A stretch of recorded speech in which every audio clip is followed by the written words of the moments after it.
ready, soldier? It's just your good old pal, Commander Moore. I knew you'd remember me, the commander of the Rat Fleet, and also commander of our brand newly built station, which it would seem that most of you guys have deemed the Rat's Nest, which I think is a perfect name, and I very much love it. Thank you. Today, my friends, this shall be our final episode in this series, and we will be building one final ship for our fleet to complete it. To finish off the fleet, we're going to be building a Halcyon-class ship similar to that of the Pillar of Autumn. Perhaps you've heard of it, I'm sure. And once it is completed, our fleet will be unstoppable, easily taking down any covey bastards and easily stopping insurrectionist threats on the planet's surface as we soar high above in orbit. Thankfully today, we don't have to waste any time and we can get straight to building this new ship as we've been collecting plenty of grav cores and panels lately. Even so though, I don't think we quite have enough panels that we can go about building the ship to its fullest size and potential, so to begin, the foundation is what we're starting with obviously, and it's going to be rather small, but it won't take us very long at all to enlarge it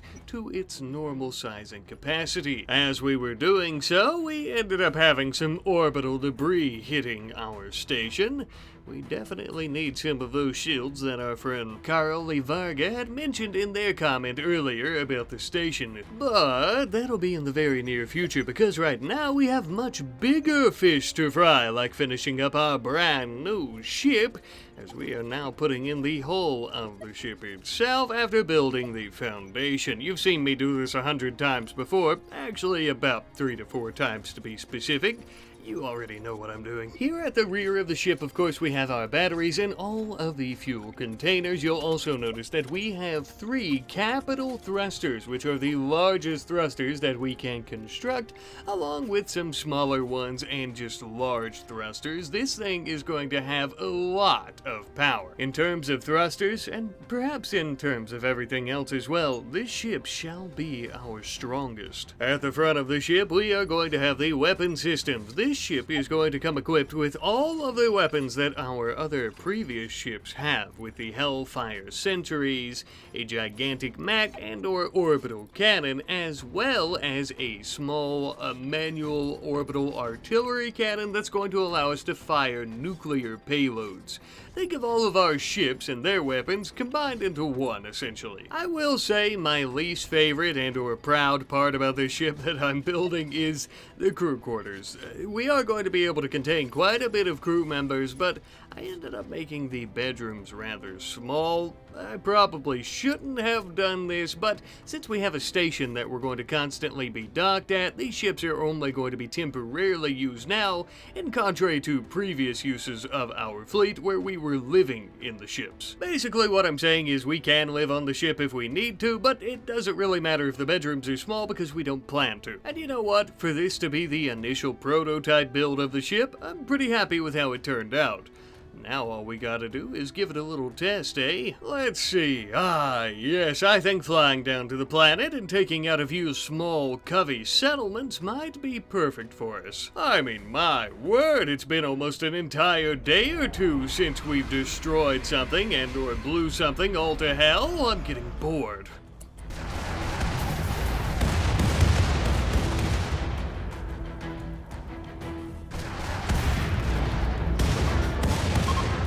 Yes, that's right, you pathetic alien scum. Go crying home to your prophet. We'll be coming for them next, bitch. Well, destroying this settlement with ease is good news, because that means the ship's weapon systems definitely work. But we already knew that. I just wanted to have a little bit of fun with you guys for our final episode here and blow something all to smithereens. Now, I am going to attempt to collect a lot of the Covey's gear here, and we're going to be selling it to orbital traders. The reason for this is because those same traders will be the ones that we buy our panels from to expand the ship. And so we're going to be hauling it all back onto the ship. God almighty, I've said the word ship at least 30 times, and we're only 5 minutes into the episode. I would like to humbly apologize. But anyhow, we're getting it all aboard before we go to the next base to do a little bit of murdering and destruction. Thankfully, since the Covenant don't have a proper fleet in orbit around the planet, we're the only ones that do. Most of their bases here are made from wood and stone and just whatever the planet has to offer, so they're easily destroyed and are mostly just kiln wood. Prime structures for a good old-fashioned torching, eh? Hell, I don't know what it means either. I'm just making it up as I go, you feel me? Let's go kill some more aliens, though. Flying into yet another of these teeny settlements, this time just on some beautiful beach.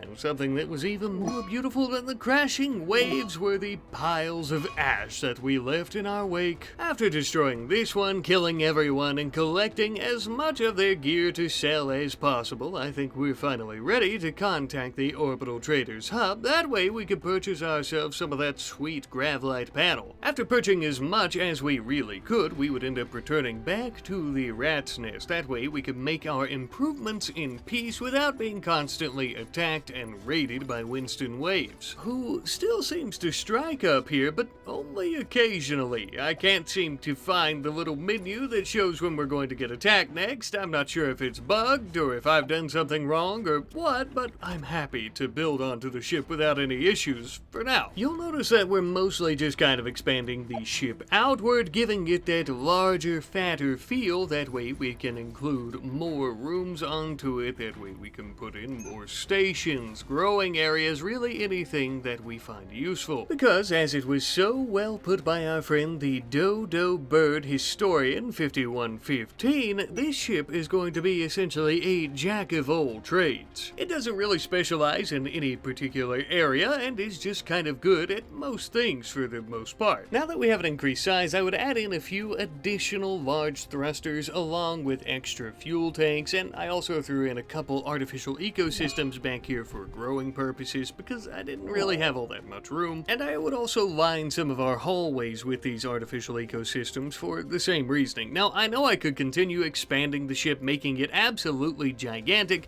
but the problem is, after a certain size, I feel like we really start to compromise the range of our thrusters, and I don't want to do that. I also threw in some cryo sleep pods in case we have to have the luckiest Spartan aboard. That way he can destroy the first Halo ring after we find it.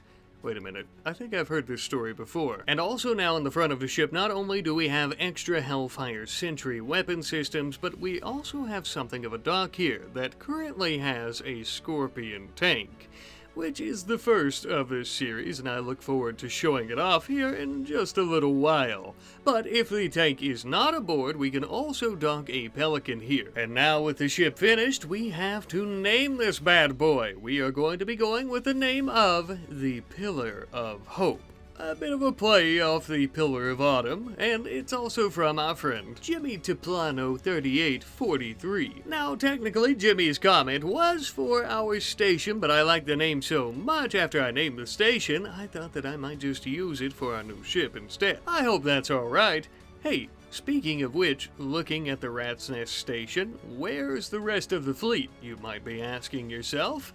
Well, I answer with, I parked them somewhere else. You see, we still have that same issue, and it's not really one we can fix, where the game isn't really used to so many ships on the same map, and if you're trying to expand one while the others are there, you run into this issue where you can't, because it doesn't think that it's the original Grav engine. Strange stuff, I'll tell you. While we don't have them docked at the station, though, this is the perfect time for us to go about building an advanced shield generator at the station as well. That way it doesn't think that it's supposed to be part of one of those in the fleet. Luckily, it would seem I built it just in the nick of time. We've only had about 10 orbital debris events happening since I last mentioned it. I just didn't want to show them all because I was a little bit too slow to build this.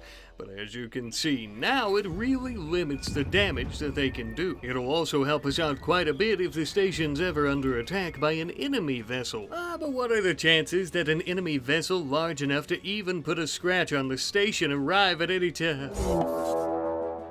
Uh-oh. Is that a... I think it is. A Covenant cruiser. It'll take the combined firepower of all of our fleet to take down that bastard. And that's assuming we can somehow get those shields down before they notice our station. First things first, we need to bring all the vessels in our fleet back to the Rat's Nest ASAP. We may have to respond at a moment's notice, or even worse, we may have to evacuate at a moment's notice. After everyone was back, we started plotting and planning out a mission of attack to take out their shield generator. That way we could engage them properly. As we were doing so, a slave ship encountered our decoy signal. Before we report them, as usual, we're going to buy a few slaves their freedom. 3 slaves, that is, to be more specific, as these were the only 3 that they had with them. Gentlemen, the name is Dorius Moore, and I am your new commander. Welcome to the UNSC. You're gonna absolutely love it here, and if you don't, well, it beats being a slave, that's for sure. Speaking of, it's time for you folks to ditch your old slave names. Welcome aboard now, newly Ravioli Lad, Observer, and Jimmy's mom. You folks are going to be part of our Rat's Nest station crew. However, you have joined us at an interesting, albeit somewhat awkward time. You fine trio, as well as our other current station members, have been chosen for the exosuit program. Lucky you! I know, it's a little bit short notice as we need all the numbers we can get, but I'm sure you'll do fine. Go ahead, pick your favorite one, hop on in, and we'll start training immediately. You guys are gonna have a few hours worth of training, and that should be plenty, I'd say. Come now, it's not that hard. You will all get gigantic Gauss rifles. All you gotta do is point them at the bad guys and just, let it rip. Everything should turn out a-okay in the end. And now you don't have to stay inside the station at all times because these suits are also resistant to the vacuum and extreme temperatures, meaning you can go out on EVAs. And you can also drop on the inside of a giant Covenant cruiser with our Spartan team. I would send our ODSTs, but unfortunately the ship's shield isn't going to allow us to drop right in, and we'll have to do some infiltrating instead. You guys are going to be the perfect appetizer to our full-course Spartan beatdown that we're about to serve to those filthy hingeheads and their other little nasty alien bastards. Swiss team and unnamed group of mech suits, mount up and let's head on out. We're gonna play it risky. We're gonna crash our Pelicans straight through their engine bays. Thankfully, not enough to destroy them. That means the plan can continue on. We quickly jumped out and started blasting the hell out of them, laying down incredibly heavy fire in every which direction and cutting elites in half with energy swords. It was a bloodbath. Phoebe would even jump into the gunner position of one of the nearby wraiths, using it against the coveys. At the very least, we will make sure that these drop pods and these wraiths never make it down to their troops on the surface. But with a little bit of luck, perhaps we'll be able to actually take out this entire cruiser. We finished off what was left of the troops back in the engine bay. Now it was time for us to continue moving forward, blowing the doors wide open and getting a clear shot at the control room. The deck of the ship was completely filled to the brim with Sing Healy and Gerald Hanai, as well as some of their automated defenses. So we decided to try to skip all that and blow the doors off the control room ourselves. The funniest part, we actually managed to do it somehow. The pilots and crew inside put up one hell of a fight. But during the crossfire, the ship's shield was destroyed. Our mission a complete success, but now the only question is, does this ship get bombed while we're inside it, or do we get to escape first? We immediately started making a strategic retreat back to our Pelicans, and we fought like hell to get back there too, by God. Eventually, everyone was on board, and it was time for us to leave. Swiss team, I don't know how, but somehow you have managed to pull off yet another miracle. Of course, with the help of our station's crew. And now, thanks to your efforts, the cruiser's weapon systems are offline, and so is its shield. We immediately began moving our fleet into position. The cruiser was surrounded on both sides, and thanks to the damage that we had also done to its engine bay, it wasn't going anywhere anytime soon. On the bright side for all the crew aboard the cruiser, the reactor was still intact, so maybe they could get a distress signal out before we decide to destroy them and kill everyone aboard. Yeah, I don't think so. Let's light this candle. Weapons hot.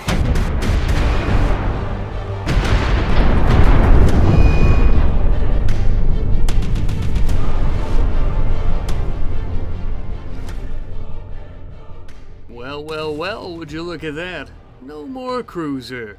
Nothing more than floating space debris that will hopefully burn up in the atmosphere pretty soon. Now that's what I call one hell of a successful mission.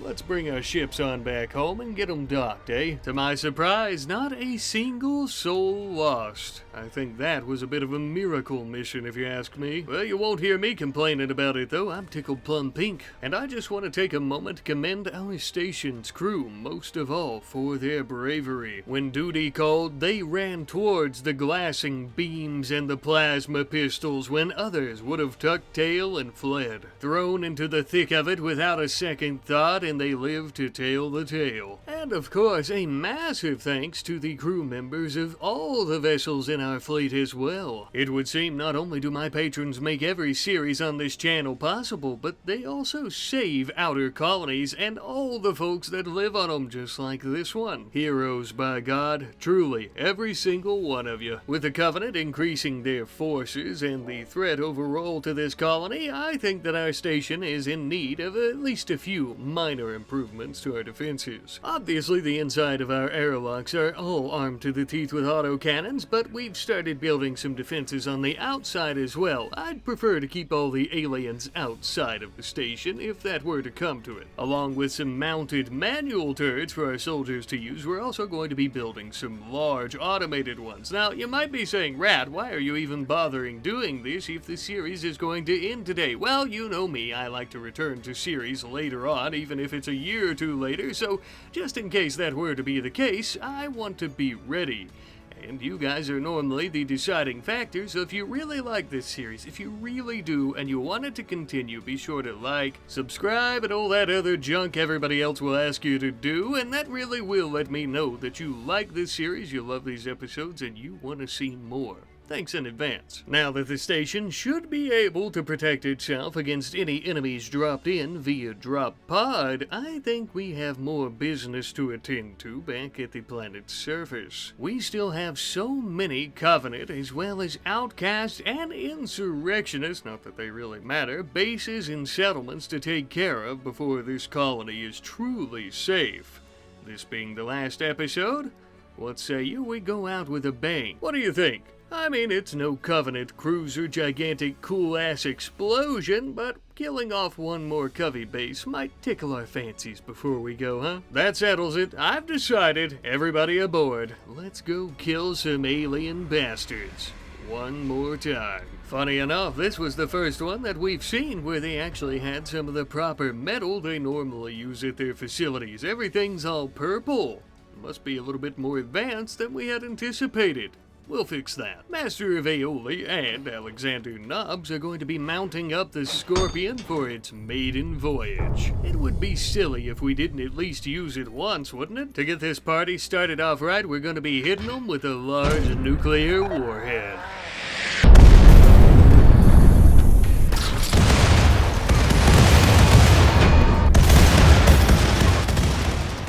Uh-oh. I think we killed them too fast.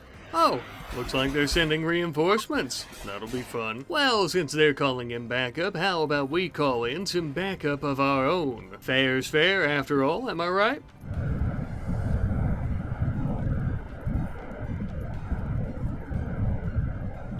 While our ODSTs make their way to the surface, how about we start moving our tank into position? Once the enemies were within our sights, our main gun would blow them to shreds. Perfect timing as well, because here come our ODSTs, dropping in like angels from the sky. They might have got a late invite to the party, but they showed up just in time to do the tango with a few brutes or so. This little scuffle would go on for a while until we splattered most of their brains all over the ground, and then, unfortunately, it's over. But the fun doesn't have to stop, eh, little fella? Aw, I guess so. Well, my friends, yet another grand victory under our belts this last episode, as well as a brand new ship in our fleet.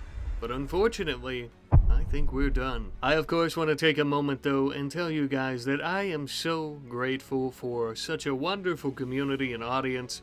This series was just kind of starting out as a little bit of a passion project. I really like Halo and the lore, and I always love playing with the mods and cramming them in anywhere I can, so building some Gravships in the style of the UNSC ships is just a no-brainer to me, right? A lot of fun, and I'm just so glad that you guys really enjoyed it as well. You guys always make everything so amazing and special, and I don't know, I just love you guys, you know? But I suppose it's time to bid you farewell, soldier. Thanks for sticking with me through this. It's been fun.